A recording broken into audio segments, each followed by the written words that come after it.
Hey, what's going on? It's Tim Bradley back again for another Getting Technical video.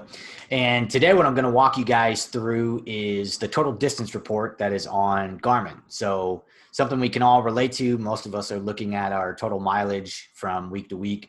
But this is actually, a pretty simple report. You just take in your total distance that's under your Garmin reports, and it allows you to select a 7-day, 4-week, 6-month, or 1-year period.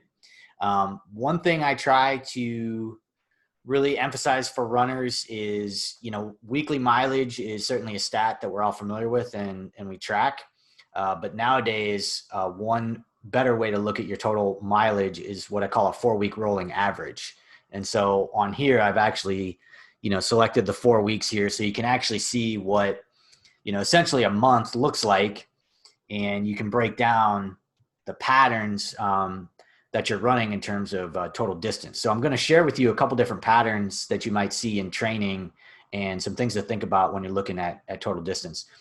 This is, for me, just a random pattern. This is some of my mileage here. It's not typically too high, but there it is on there. So if you're a beginning runner, these numbers you can probably relate to. Obviously, if you're more advanced or you're deep into training, you might be double this amount or maybe even triple this amount. But the graph is pretty simple. You just got miles here on the left side. These are essentially your weeks down there, and 3 different patterns to look for. So one pattern is called a 2-step up, 1 down pattern, or sometimes we call it 2 forward, 1 back.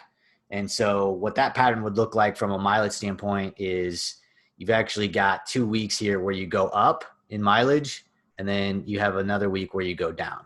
And then essentially you just repeat that pattern, so it's a build week, you build again, and then on that 3rd week, you go pretty far down to allow yourself to recover. So that's essentially a two steps up, 1 step down pattern. Another pattern to look for that is a little bit more advanced is you essentially do that same thing, but now you're doing 3. Okay. So you're going to have 3 weeks up, and then you're going to have 1 week down. And that pattern is a little bit more advanced. So it's a full 3 weeks of training, increasing your mileage, and then you take a step back week, and then you go from there. So again, a little bit more advanced.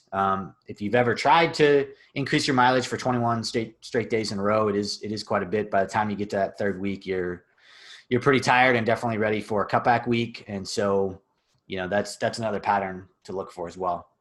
If you are just getting into running, or if you're a little bit concerned about how quickly you want to build your mileage, another pattern that can be used to prevent injury is just go up 1 week and then down 1 week, right? And then go back up and then down.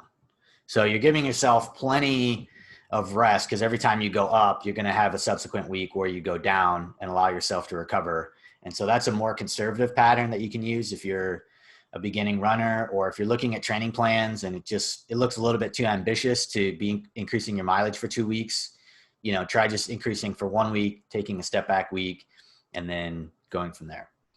The other element that you can do in terms of patterns is, especially if you're getting ready for a taper, you can also kind of be looking at, different step down patterns. And so on, a taper, obviously you're looking for a decline in mileage, and you're essentially kind of looking for how steep of decline did you do. So it's kind of like this through line of, exactly how much did you reduce your mileage to get ready for that taper. And then how did that race go? So maybe you did a race and you didn't feel like you tapered enough. Well, go back and look at your total distance and see if you can actually reduce your mileage a little bit more and have more of a drop off. Same thing is if you feel like, you had too long of a taper, you can also go back and look at that pattern as well. So for an example, you might be looking at a particular pattern. If you look at this pattern, this is a pretty steep pattern. So obviously this is like where the mileage is almost getting cut in half and it's just kind of falling off the deck. Again, some people like to have that much of an extreme taper. Some people like more of a gradual taper, but you can always go back, look at your Garmin total distance, and use that information to be useful to you. So hopefully that's helpful. Again, Garmin reports, total distance. You can pull it up anytime and make it useful to you. Thanks for tuning in. This is Coach Tim Bradley.